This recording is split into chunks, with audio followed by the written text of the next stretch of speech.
You are sitting in a leather booth across from your wife on a Wednesday night you will remember for the wrong reasons. The menu sits in front of you like an accusation. This restaurant you have driven past every week for 15 years finally has you inside. 67 years old. Cloth napkins. Wine list thick enough to require reading glasses. This was supposed to be the celebration. Your wife opens her menu. You watch her eyes move right before they move left. Prices first. Dishes second. 30 seconds of scanning and she closes it with a decision already made. Chicken. $35. Not because she wants chicken, because it costs less than everything else. Your turn. The ribeye stares back at you from the page. $48. You have not had a proper steak in 3 years, maybe 4, but the calculator in your brain is already running. 48 plus 35. Tax at 9%. Tip at 20. Glass of wine each. $163 for dinner.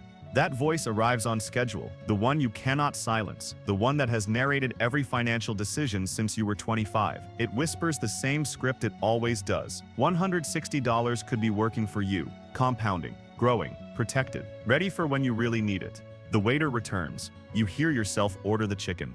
Here is what nobody tells you about that moment. You have $1.4 million invested. Your portfolio generated $73,000 in growth last year while you slept. Your dividend income alone could have paid for that dinner 40 times over, and you would not have even noticed. But you ordered the chicken. This is not a story about being cheap. This is a story about being trapped. Trapped by a script you learned so well that you cannot rewrite it even when the plot has changed. You spent 40 years becoming an expert at saving, and now you are excellent at something you no longer need to do. And the cruelest part? You are planning your retirement like you are planning to live forever. Or more accurately, like you are planning to die rich. You are optimizing for an outcome you claim you do not want. Every extra dollar you do not spend is a dollar you are gifting to someone else. Maybe your kids, maybe the government, maybe a charity that will get a check with your name on it after you are gone. But that dollar will never buy you another Wednesday night dinner. It will never buy you the steak. The financial services industry has sold you a beautiful lie. They call it security, they call it responsibility, they call it being smart with your money. But what they are really selling you is a retirement plan designed for someone who wants to leave a legacy. And maybe you do. If you want to leave your kids a paid-off house or a pile of investments, that is a noble goal, and you should plan accordingly. But if you do not have kids, or your kids are doing fine, or you have other priorities, then the math changes completely. The rules change. The game changes. And yet, most people never change their plan.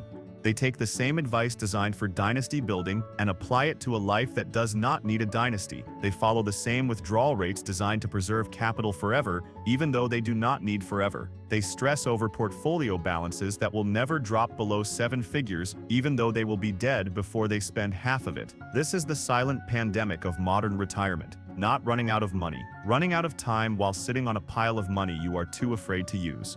The numbers do not lie, they just tell a story nobody wants to hear. Research from Rand Corporation tracked thousands of retirees over 15 years. They found that spending declines at nearly 2% per year after age 65, not because people lose money, because they stop spending it. Couples cut back even faster than singles. Everyone tightens the belt. And it is not just modest savers doing this. It is people in the top wealth quartile. People with over $1 million in assets. They are cutting back too, which tells you this is not about money. This is about psychology.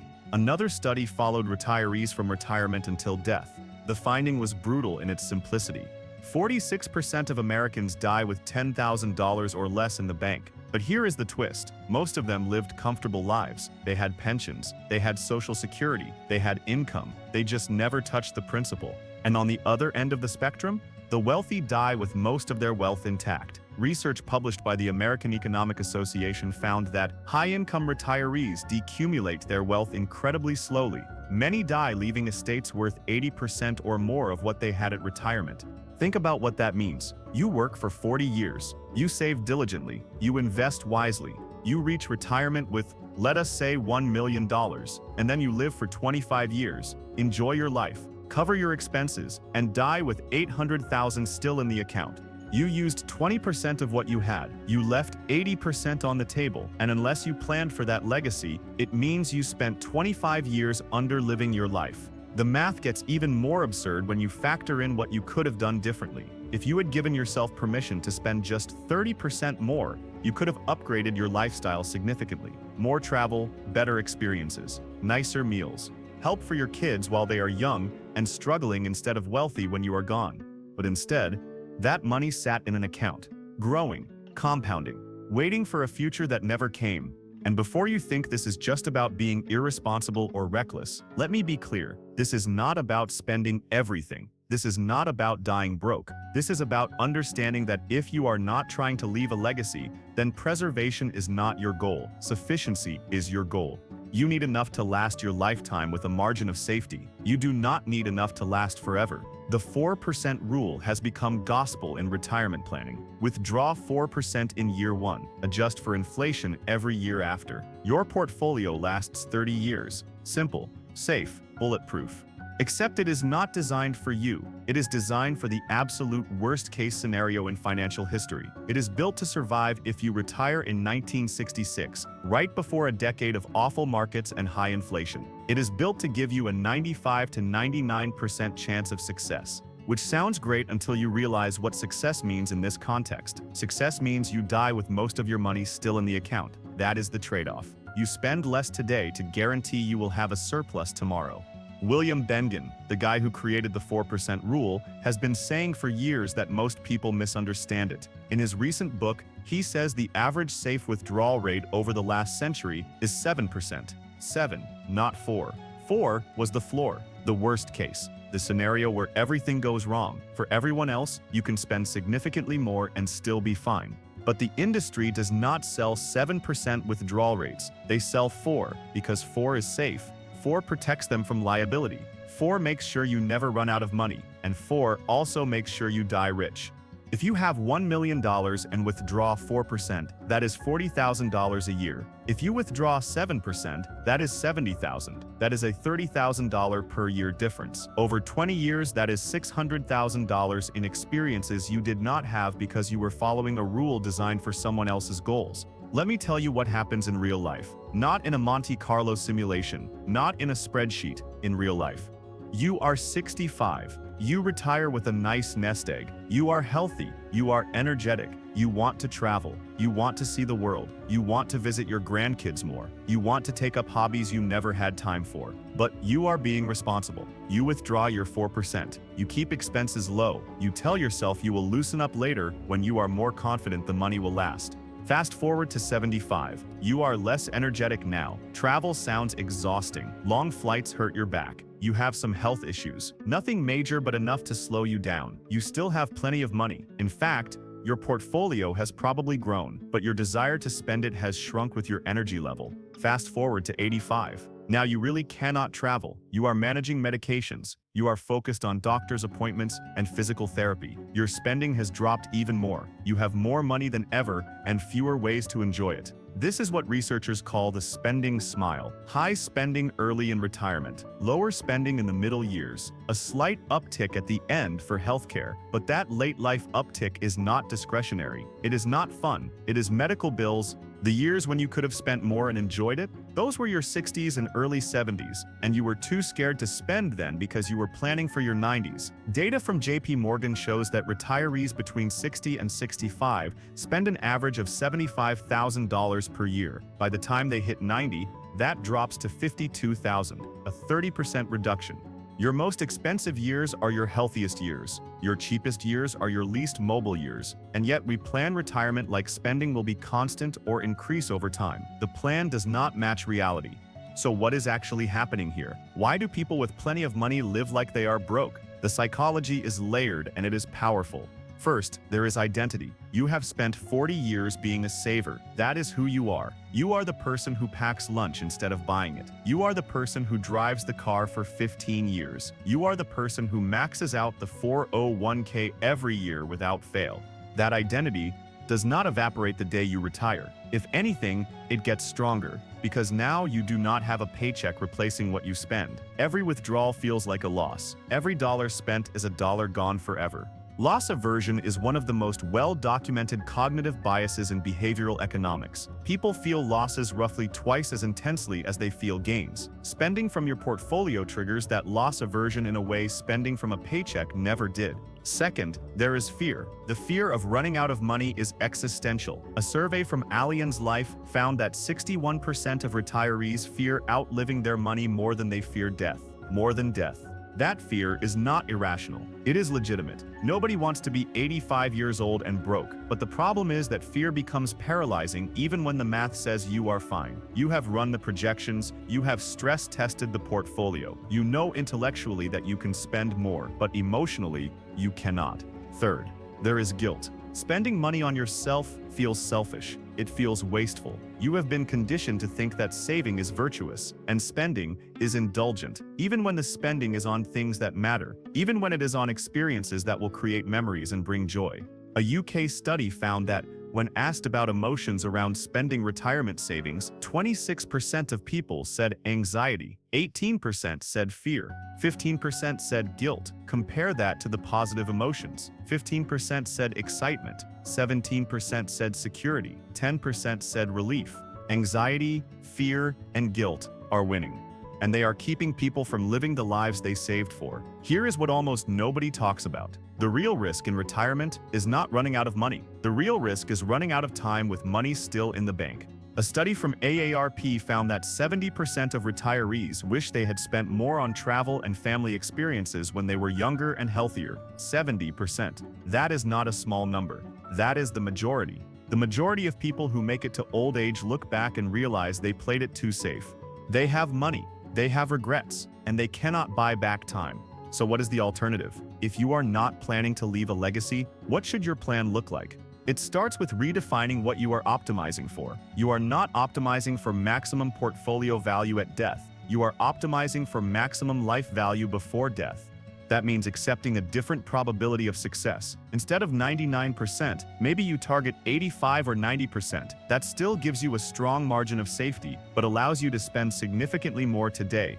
It means accepting that your portfolio will decline over time. Not crash, not disappear, but intentionally decline as you use it for what it was meant for, living. It means structuring your plan in phases based on reality, not fantasy. Phase 1 is your go-go years, roughly 60 to 75. This is when you are most active, most healthy, most capable of doing the things you have always wanted to do.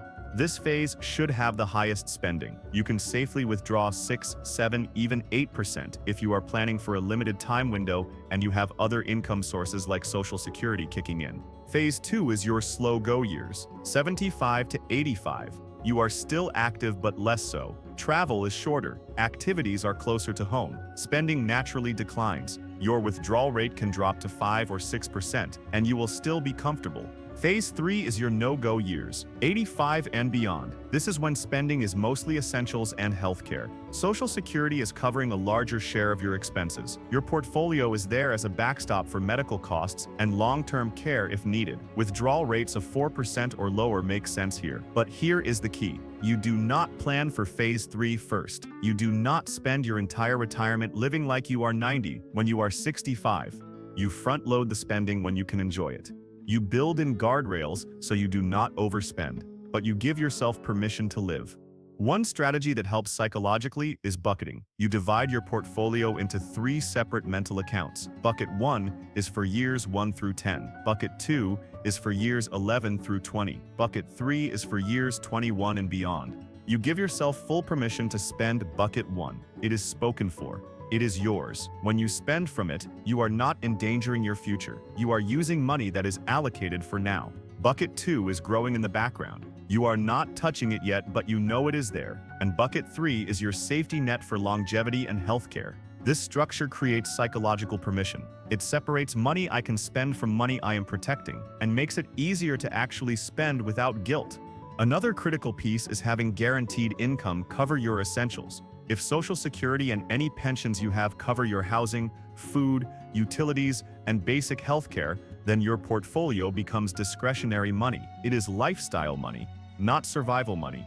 That reframing changes everything. When the portfolio is not keeping you alive, spending from it feels less terrifying. You are not risking destitution. You are risking a slightly smaller inheritance that you did not plan to leave anyway. And if you do hit a bad sequence of returns early in retirement, you have flexibility. You can cut back on discretionary spending for a year or two. You can skip the big trip. You can tighten the belt temporarily, but you are doing it from a position of choice, not desperation. The data is clear on this. Researchers have found that people who are willing to adjust their spending based on market conditions can safely start with much higher withdrawal rates than people who insist on fixed inflation-adjusted spending forever.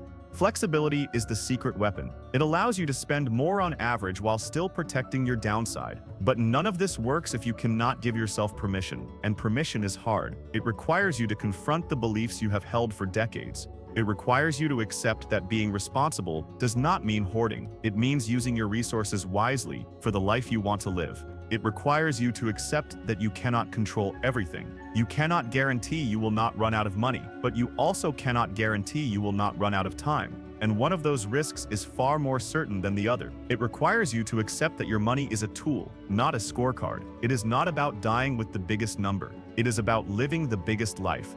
And it requires you to accept that if you do not have a legacy goal, then leaving a legacy by default is not a win. It is a planning failure. So let me ask you this. If you knew with certainty that you had 10 years left, what would you change about how you are living today? Would you take that trip? Would you upgrade the car? Would you eat at the nice restaurant? Would you help your kids with a down payment instead of waiting until you are gone? Now here is the uncomfortable truth. You do not know you have 10 years. You might have 30, but you also might have 8. The average is unknowable, and waiting for certainty means waiting forever.